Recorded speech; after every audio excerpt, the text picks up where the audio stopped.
End of February, I got it. Literally day one, what I did was I ordered stock from the Chinese factory, which was a fun process because they wouldn't take the order without having my official company stamp. I'm like, you mean like a stamp? And they're like, yeah, we need the stamp. So I'm like, right. So I drove down to Office Works. I don't know what the equivalent in the UK is. It's so long since I've sort of like been there. WH Smith's, right?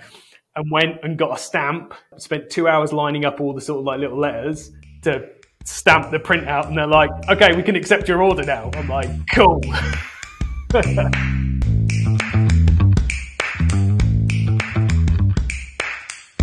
Today's show was a bit different. We had Iain Calvert on the pod. Iain just bought an e-commerce store, and he goes into all the details about why he bought it, what the process was like. He tells all the numbers, everything from how much he paid, the valuation multiples, revenue, gross profit, everything. He also talks about how much he's been able to grow it since buying it and what he's done to achieve that growth. A really interesting thing that he also does is give some advice for what founders can do if they're thinking about selling, what they can do to prepare to sell and how to maximize their valuation when doing so. So it's a bit of a different angle to our usual conversation, but definitely helpful if you're considering buying or selling an e-commerce business at some point in the future. I hope you enjoy.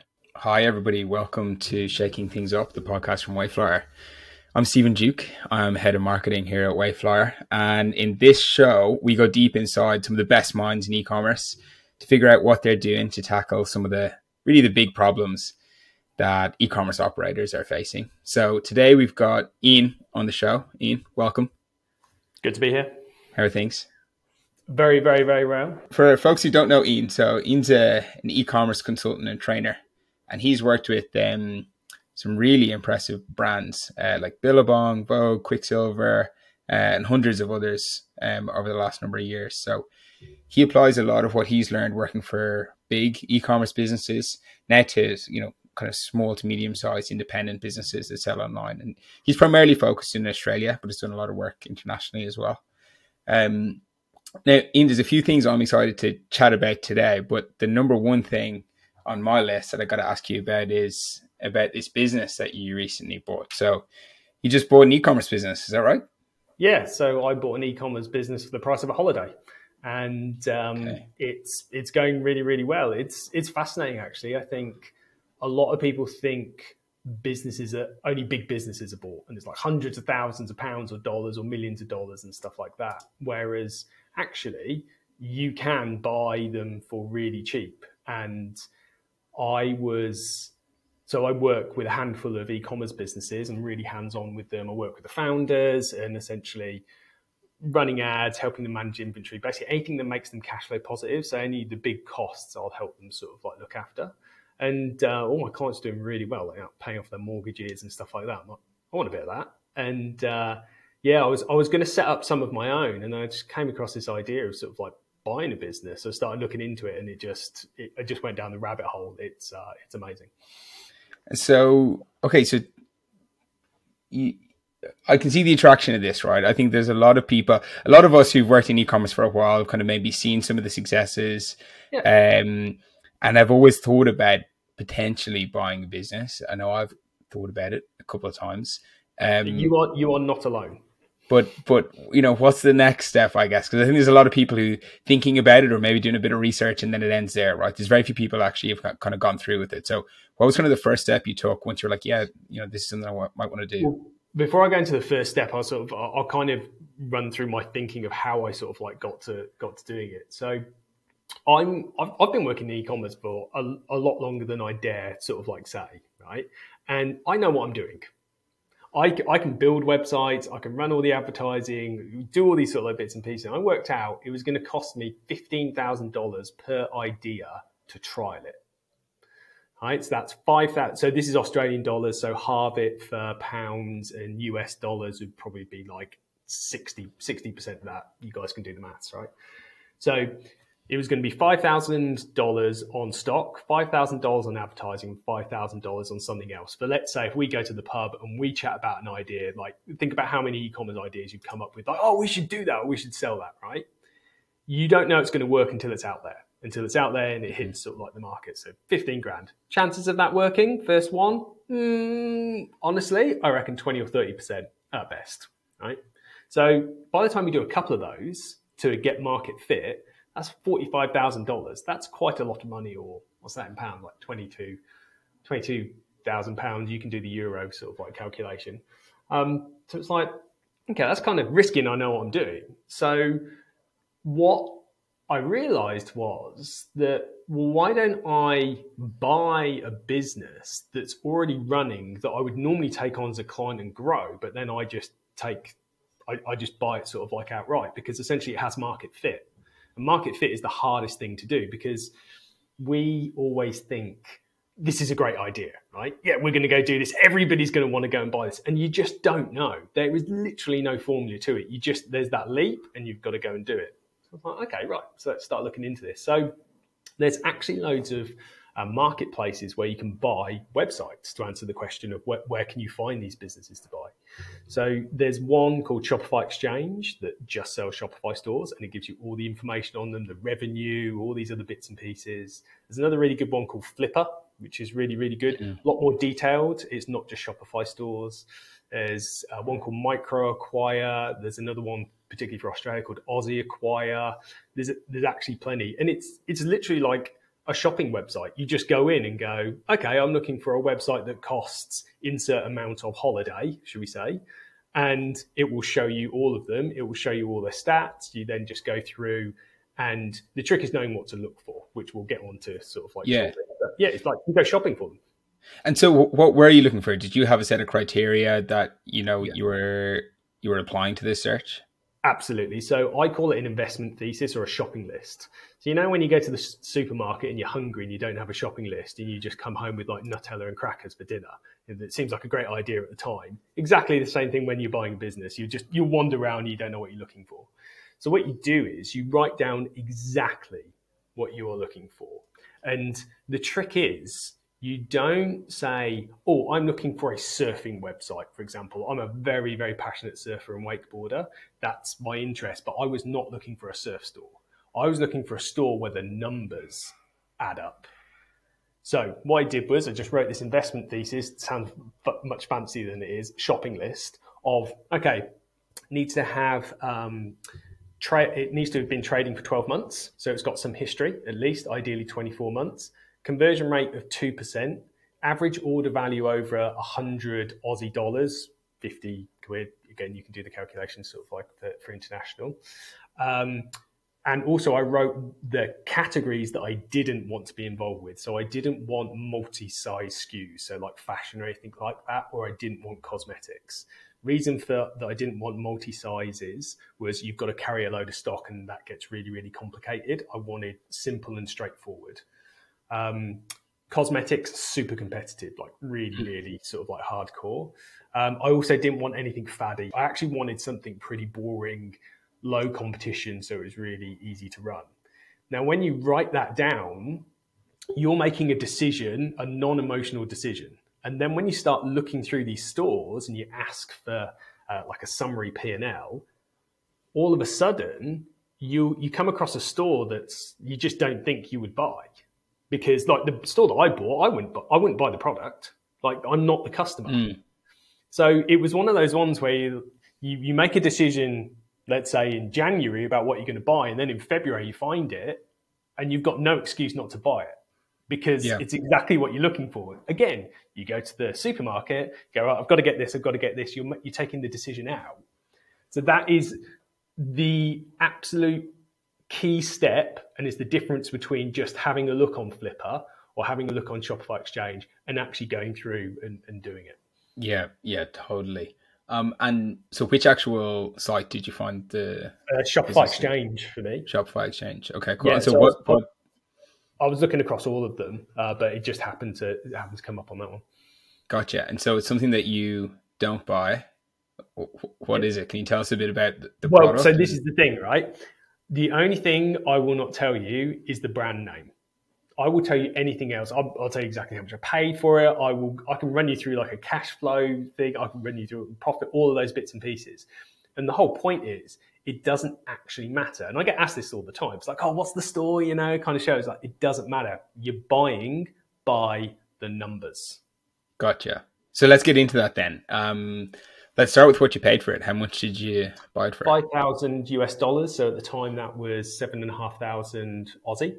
So that was for the store. So when you buy an e-commerce business, you buy the business and then the stock is on top. Now this store owner didn't have any stock, which was part of the problem, was actually the opportunity as well. So, and the way I funded that, I think I ring fenced about 12.5 grand that I was willing to spend, but this was actually the asking price for it. So I was like, okay, fine. And I literally just siphoned off some money sort of like once a month for, I think, like 6 months or something like that, and just put it into like a separate bank account. It's like, this is what I'm going to go buy a business with. Gotcha. So for that 5K, you're not getting any stock, which is usually the majority of the assets of an actual business. At least that's the kind of cash intensive one. So you're getting the store. Presume you're actually buying. There's a business entity associated with this as well, right? Well, or no? Technically yes, but I think because it was so small, they were just running it as a sole trader. So I'm not sure of the setup in the US and UK, but certainly here, if you're a sole trader and you're not registered for GST, it's doing less than 75 grand a year.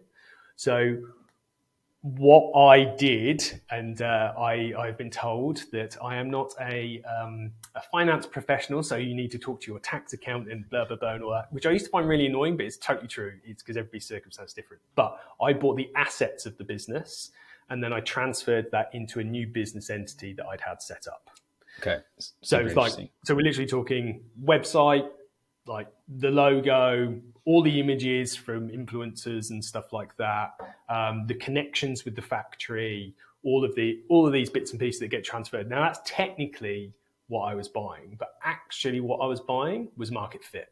I was buying proof that the product sold, which it had. So that's why it was really, really cheap. Okay, so you paid 5K for it. Yeah. What did the numbers look like when you bought it? How did you know it had product market fit? So in Shopify Exchange and on Flipper for some sites, all of the revenue is pulled directly through from Shopify. So on the listings, you can see the sales that it's making. And then they'll put the profit that's kind of like claimed, etc., and stuff like that. So you can see there's a trend. And what you do is you just, from your shopping list, you start to look for stores that kind of match that. And then what you do is you ask for a summary P&L, which is, I appreciate we're talking to like founders and owners and stuff like that who are largely across their numbers, let's say. But the types of documents you get are quite interesting. I literally, on some, I had photographs of Excel spreadsheets. Very good. But which is fine, right? Because again, I wasn't buying that at this sort of like size. So then you can start putting together in a proper P&L and work out if the ratios are right, basically. But the other thing I'd say as well is that this one was particularly small. Again, price of a holiday, right? Is that they're normally multiples of the profit, so of the net profit. And net profit is very, very subjective. Most owners don't put in their hours and stuff, so most aren't profitable, right? Unless you start getting sort of like a little bit bigger. So it was, again, I was just buying the assets. That's all it was. That's all it was worth. Gotcha. And so were there? Can you share any of the revenue numbers or even absolutely. gross profit numbers for this one? So the previous 12 months to me buying it had done $50,000 in sales.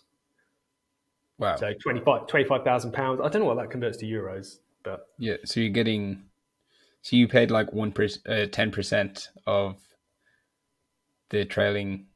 10% of the revenue, but to be honest, that really doesn't.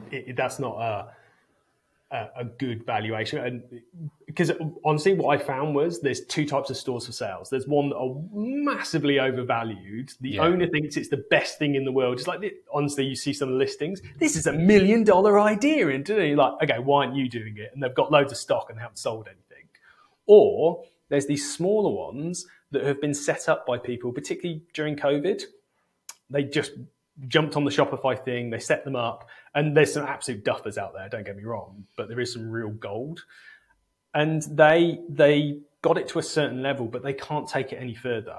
I call it like a buying superpower. So everybody listening to this is very good at doing something that they're going to buy from somebody that's not good at doing that. So they might understand inventory, they might understand marketing, they might understand web development or whatever it is. You just apply that to the business. This is why you buy by the numbers and you don't buy by the category, because you can find something you can really add value to. I mean, to me, as somebody who's kind of browsed these sites, right, and looked at kind of valuation multiples against revenue and everything else, like, this seems like a really good deal. But I guess, as you say, I think you're right. Like, there is those two categories of people, right? Like, there's the people who are, I would say, quite overvalued in terms of, or just ambitious in terms of the valuation that they're looking for in their business. And then there's people who have, we always forget, right? There's people out there who've built something and maybe for whatever reason, they don't want to take it to the next stage. Like, they're just like, maybe it's not their gig. They don't want to do it. Yeah. So actually, I remember my chain of thought now. So with the $50,000 in sales, what was happening was they were just taking pre-orders and then ordering sort of like 10 items at a time and making a terrible gross margin. The gross margin was like 30%. Right, so there's these lumpy sales where you get like a month of sales and then there'll be another month. And then because they had a full-time job and they're helping somebody else, they just kind of left it and they couldn't work out how to go to that next stage. Right. But they built something and they wanted it to go to a good home. And it's just finding those basically and applying what you're really good at doing to it. So what you should be able to do is, once you get more information, you should be able to spot what the problem is and know how to solve the problem. So it might be a case of it just needs more funding, right? It just needs like some type of capital injection to buy more stock and get it going. So for example, with mine, that was literally what it was. It was their gross margin was 30%. So they couldn't afford to run ads because they've only got 30%, and that gross margin is sort of like paying for everything else, never mind their time.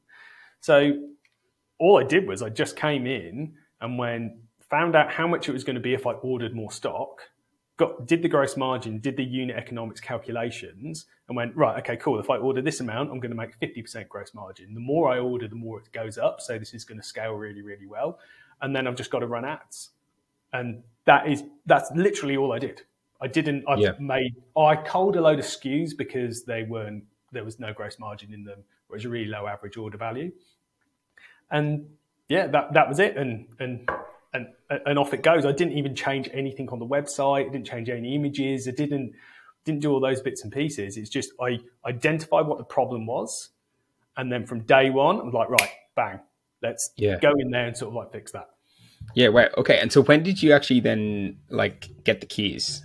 Right. So the end, I think like literally the last day of February. So it takes about 2 months for me to find one, because this is the second one. The first one I did, it actually fell through in due diligence. So the stage where the money's in the account, it was actually the seller backed out, which was right. Okay. Super annoying. But yeah, and this is the other thing where people get wrong, because again, you might have a look through Flipper and stuff. But what I used to do is every single Tuesday, I would spend an hour looking through all the sites going, right, this is what I'm looking for, scan, make a list of sort of like all the individual ones, and then start contacting them. So yeah, about 2 months, end of February, I got it. Literally day one, what I did was I just ordered I ordered stock from the Chinese factory, which was a fun process because they wouldn't take the order without having my official company stamp. Okay. I'm like, you mean like a stamp? And they're like, yeah, we need the stamp. So I'm like, right. So I drove down to Officeworks. I don't know what the equivalent in the UK is. It's so long since I've sort of like been there. WH Smith's, right? Yeah. And went and got a stamp and spent 2 hours lining up all the sort of like little letters to stamp the printout. And they're like, okay, we can accept your order now. I'm like, that's brilliant. Cool. Did they also need like a wax seal with like your ring imprinted? No, they didn't go that far. But if they had, I would have been. But this is the beauty, right, of buying a business, because a lot of the questions were, how's the supplier? What's the supplier done wrong, etc. The supplier's in China, by the way. Mm-hmm. And so there was a high level of trust there, because then you're transferring money to like just a random sort of like bank account. So there's a bit of a leap of faith, but I really trusted the seller. I've developed a pretty good relationship with them. But I also knew it was going to take 2 months to get stock in. So that's the day one. As soon as I got the keys, I'm like, let's get on with that. Let's not like start setting up Facebook ads or talk to influencers. It's like, get the stock in. So Yeah, so, and then it was 2 months before the stock actually landed in the 3PL here.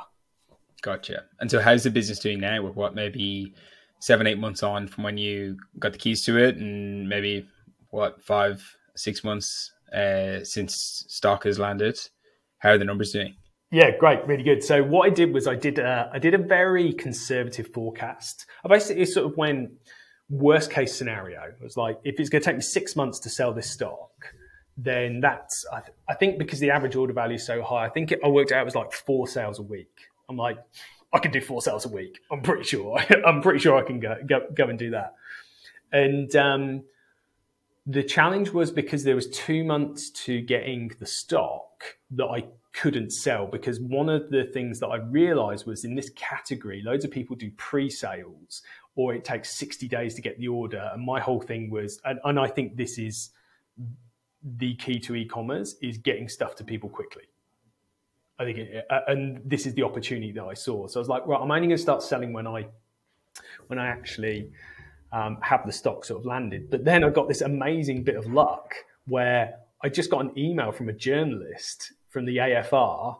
So AFR is like the Financial Times for Australia for everybody else, sort of like not here going, your store business has been featured in the AFR.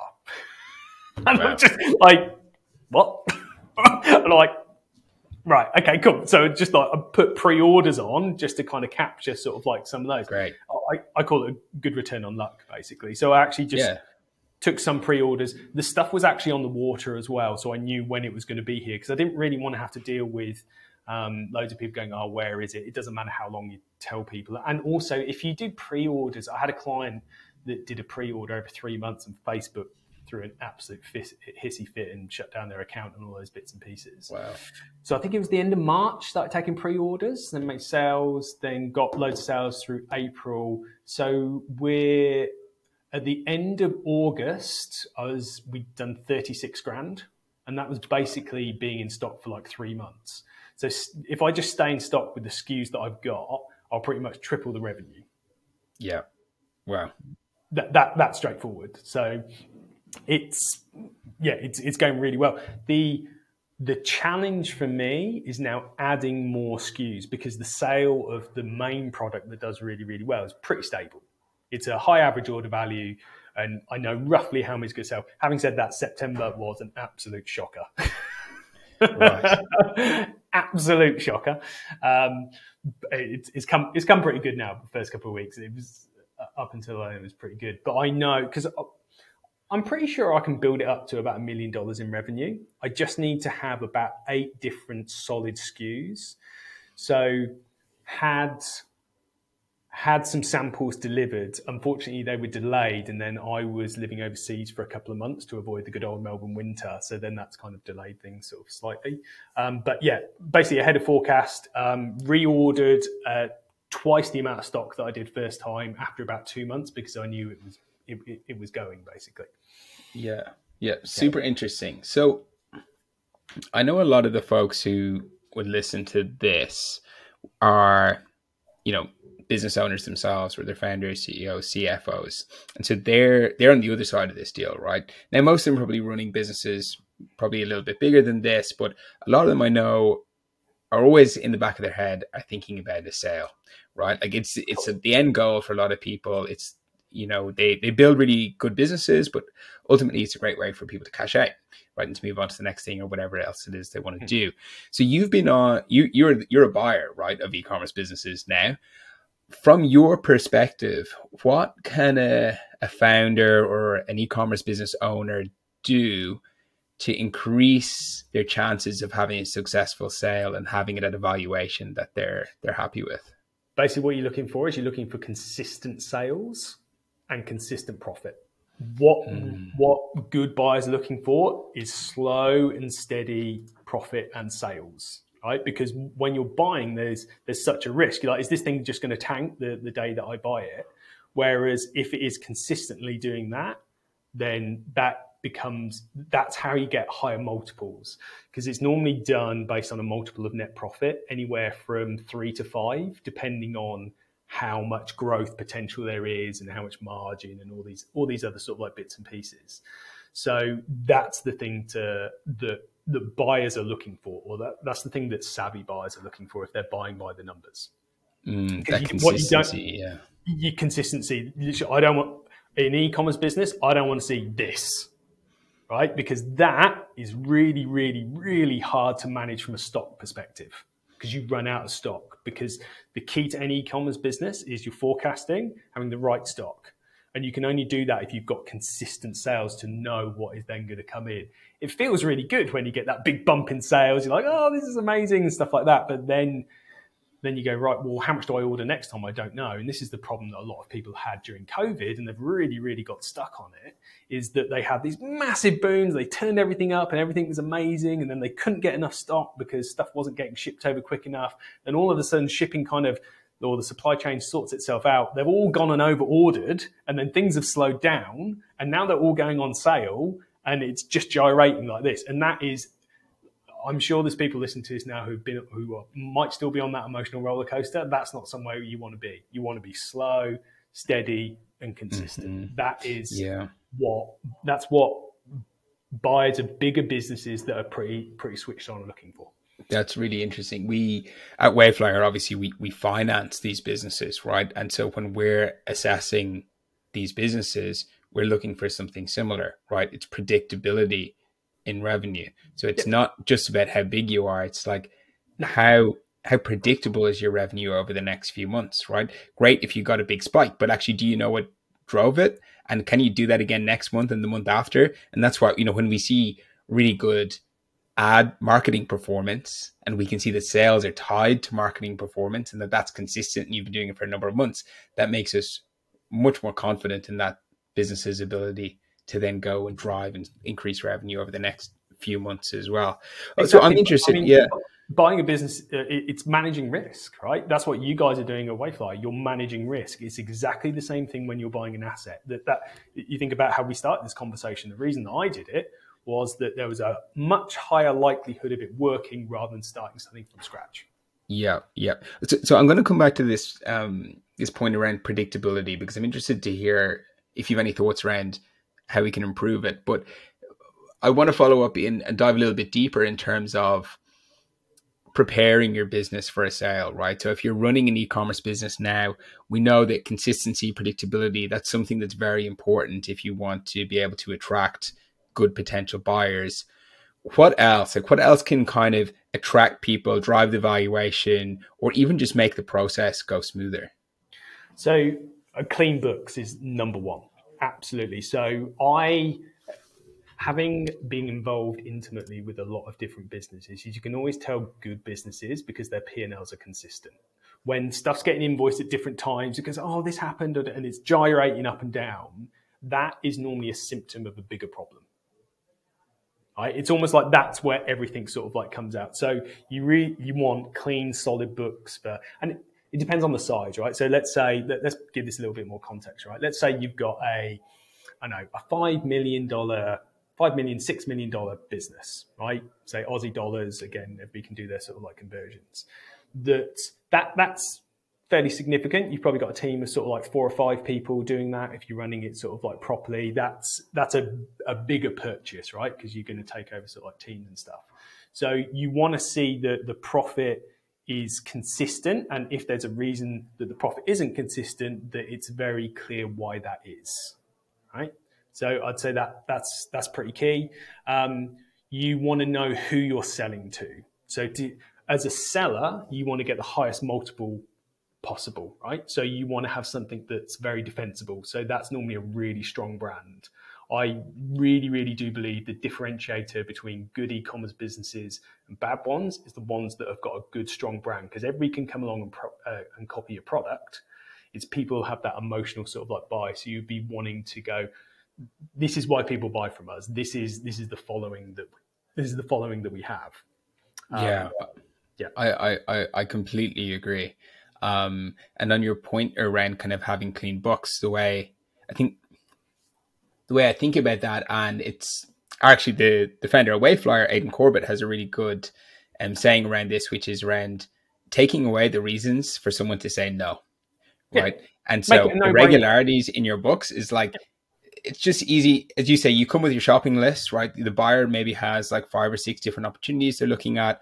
If there's one and they're having to tease apart the books and figure out, well, what actually happened in this month, and then what happened with that invoice, and eventually it gets to a point where they say, look, maybe it's a good business, but I've got other ones that I can actually assess who have really clean books, so I'm just going to go with one of those instead, right? So I think it's just a super easy one for you to take away that reason to say no and have those clean books in order.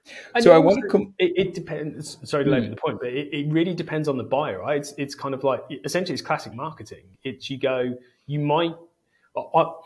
So my approach is that I'm all about cash flow positive businesses, right? So there's specific things that I'm looking for, but you can sell a business that's not necessarily profitable, right? We're certainly coming out of that period, but there's still people who are looking for like strategic alignments. There's lots of businesses out there that are buying e-commerce businesses to group everything together and stuff like that. So you don't necessarily have to. It depends on the individual buyer. So you've got to understand their shopping list, right? Yeah, it's really interesting. I actually know I've seen a couple of really good operators who are running brands and then have gone and acquired similar brands, because